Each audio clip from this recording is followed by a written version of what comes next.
8h51, bienvenue, vous êtes dans la matinale week-end sur UTL. On vous souhaite une très très belle journée. Tout de suite, l'invité politique de Claude Askolovitch. Claude, vous recevez ce matin François Bayrou. François Bayrou, s'il est un Européen, c'est vous.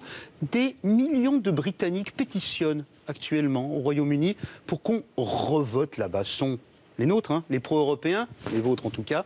Est-ce que vous avez de la sympathie pour eux ou est-ce que vous trouvez leur démarche finalement peu démocratique? J'ai beaucoup de sympathie pour eux et je partage leur tristesse. Et ce sentiment de tristesse, c'est un sentiment qu'on éprouve aussi en France. J'ai été frappé vendredi, le jour d'après, au moment des résultats, auxquels visiblement les Français ne s'attendaient pas. J'ai été frappé de voir combien de gens se sentaient blessés. Mais il y a quelque chose de plus inquiétant encore pour la Grande-Bretagne. Vous avez vu toutes les fractures qui sont en train de naître à cause de ce tremblement de terre. Il y en a une qui est terrible. Ne pas être avec Leeds, c'est les Écossais avec Londres. Mais il y en a une qui est terrible. C'est que les jeunes ont voté à 75% pour demeurer européens. Et ce sont les générations beaucoup plus âgées, plus de 60, 65 ans, qui ont, elles, choisi de revenir à l'isolement britannique. Et quand un peuple vote contre ses enfants, contre les forces vives les plus jeunes de son pays, alors il y a là un très très mauvais et très inquiétant signal. Je trouve que s'il y a une fracture qui est particulièrement blessante pour l'avenir de la Grande-Bretagne, c'est celle-là. Et vous avez entendu sur votre antenne, il y a quelques minutes, tous ces jeunes qui disent « mais de quel droit on nous enlève ça ?» Et François Bayrou, de quel droit des gens, parce qu'ils sont plus jeunes, plus éduqués, plus européens, whatever, comme diraient les Anglais, peuvent s'abstraire du destin commun? La démocratie, c'est qu'une voix de prolétaires isolationnistes de Leeds vaut une voix de jeunes londoniens. Ceci est tout à fait vrai, et heureusement. Mais il faut ajouter une chose, c'est que la démocratie est au risque quand la démagogie prend les commandes. Le risque qu'on est en train de vivre là, c'est un risque qu'on a connu très bien dans l'histoire anglaise. Alors qu'il y avait la montée de Hitler, il y a eu des élections dans lesquelles la victoire s'est jouée sur le fait du désarmement. Vous voyez, Churchill s'est battu tout seul contre cette vague. Mais dans les années 30, vous voyez la majorité du peuple britannique entraînée par des démagogues qui vont vers le désarmement, ce qui fait que quand Hitler va évidemment réaliser l'agression qu'il portait en lui, la Grande-Bretagne va avoir le plus grand mal à se battre. Donc la plus vieille démocratie du monde n'est pas immune. Est-ce que nous sommes immunes, nous, d'un vote qui vous paraîtrait aberrant à la présidentielle de l'an prochain, par exemple? Il ne s'agit pas que de l'Europe. Alors, l'élection présidentielle, c'est autre chose. L'élection présidentielle a sans doute beaucoup de défauts, mais elle a une vertu, en tout cas je le crois, je l'espère, elle a une vertu, c'est que le peuple juge de la responsabilité, du caractère de celle ou de celui qu'il va porter à sa tête. Le peuple sent si c'est un capitaine, si c'est quelqu'un de solide, si c'est quelqu'un à qui on peut faire confiance, ou bien si au contraire c'est un aventurier ou une aventurière. Et je crois que c'est la principale vertu de l'élection présidentielle. Alors naturellement, les hommes ou les femmes ne sont pas toujours à la hauteur de cette attente.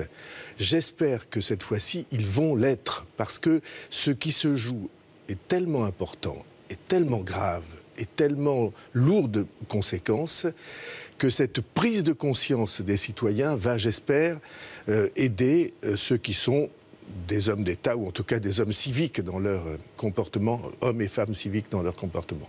Vous étiez hier avec un homme pour lequel vous avez voté en 2012, et d'aucuns vous l'ont reproché, donc François Hollande. Il y a un test de caractère et de présidence pour François Hollande, maintenant après le Brexit, presque plus qu'après les attentats? Alors c'est dernière chance. Enfin, à supposer qu'il y ait une dernière chance possible.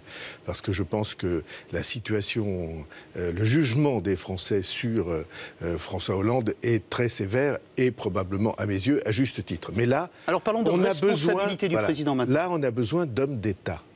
C'est-à-dire de gens qui ont une vision et qui sont capables d'entraîner le peuple des citoyens et leurs partenaires européens. Et c'est sur ce point que j'ai des doutes. La situation qui a été créée par l'espèce de, comment on peut dire ça, de retrait de la France depuis des années. Vous voyez bien, Angela Merkel, elle jouait avec les Anglais. Hein, alors maintenant, cela n'est plus possible. Et donc, il y a, pour François Hollande, une exigence d'être enfin, au moment où nous sommes, à la hauteur de cette histoire. Et la hauteur de cette histoire, c'est quoi ? Premièrement, il faut, et je crois qu'il a l'intention de le faire, il faut que se règle rapidement la question de la situation de la Grande-Bretagne qui a choisi de sortir. Et donc, vous avez vu qu'hier, et c'est un geste que j'ai trouvé élégant, le commissaire anglais à Bruxelles a démissionné en disant « je ne peux plus être commissaire, mon peuple a voté non ». Mais M. Juncker a dit qu'il est prêt à en nommer un autre. Mais c'est pas sérieux. Il va en nommer un autre. Parce Britannique. Il faut bien expédier les affaires courantes. Mais la voix de la Grande-Bretagne, par ses représentants, le commissaire ou les parlementaires européens, ne pourra plus du tout être la même. Et la place des fonctionnaires britanniques au sein de la Commission de Bruxelles ne pourra plus être la même. Les fonctionnaires britanniques, ils avaient bâti depuis très longtemps une présence clé au sein des... Ils avaient fait ça très habilement. Ils avaient sélectionné de très bons fonctionnaires. Ils les avaient mis dans les places clés. Maintenant, il faut que tout ça se règle. Il a raison. Il y a une deuxième chose qui est nécessaire, c'est qu'on dise enfin aux Français, de la part du gouvernement français, du président français, qu'on dise enfin aux Français où allait l'Union européenne dans laquelle nous sommes embarqués. On ne peut pas continuer à avoir une Union européenne qui apparaisse comme totalement opaque aux yeux des Français. Et que le président de la République dise enfin ce que l'Union européenne est en train de délibérer, ce qu'elle va décider, ce qui se passe avec le traité transatlantique, quelles sont les harmonisations, par exemple fiscales ou sociales, que nous pouvons avoir au sein désormais d'une Europe plus compacte, en tout cas on peut l'espérer. Il nous reste 1 minute, c'est rien pour le destin de nos peuples. On avait donné beaucoup à David Cameron lors d'un sommet européen en décembre dernier. Trop. Comment puis-je faire confiance, moi, citoyen européen ou français, dans ces dirigeants européens qui étaient prêts à tout donner à Cameron et qui aujourd'hui expliquent qu'ils vont refonder l'Europe de manière plus cohérente?